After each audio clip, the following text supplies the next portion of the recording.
નમસ્કાર ખેડૂત મિત્રો, આજના તાજા મંડી ભાવ રિપોર્ટ લઈ આવ્યા છીએ મુખ્ય પાક કપાસ અને બટાટાના ભાવ સાથે। ઘઉં એવરેજ ભાવ 2150 રૂપિયા પ્રતિ ક્વિન્ટલ એટલે કે 26 રૂપિયા 50 પૈસા પ્રતિ કિલો। સનાડ અમડાબાદ 25 રૂપિયા 90 પૈસાથી 28 રૂપિયા 50 પૈસા પ્રતિ કિલો। સાવરકુંડલા અમરેલી 28 રૂપિયા પ્રતિ કિલો। ડીસા આશરે 2200 રૂપિયાથી 3300 રૂપિયા પ્રતિ ક્વિન્ટલ।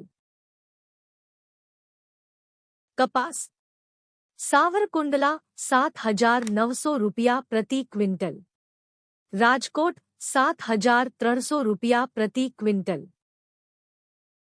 બટેટા એવરેજ ભાવ 1103 રૂપિયા પ્રતિ ક્વિન્ટલ એટલે કે 11 પ્રતિ કિલો।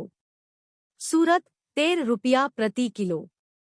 વાઢવાન 17 રૂપિયા 50 પૈસા પ્રતિ કિલો। બીજા માર્કેટમાં 9 રૂપિયા 50 પૈસાથી 17 રૂપિયા પ્રતિ કિલો સુધીના ભાવ। ખેડૂત ભાઈઓ, માર્કેટ રેટ્સ જાણવી ખૂબ જ જરૂરી છે, જેથી પાક વેચતી વખતે યોગ્ય ભાવ મળી રહે। આવી જ રોજિંદી મંડી અપડેટ્સ માટે જોડાયેલા રહો।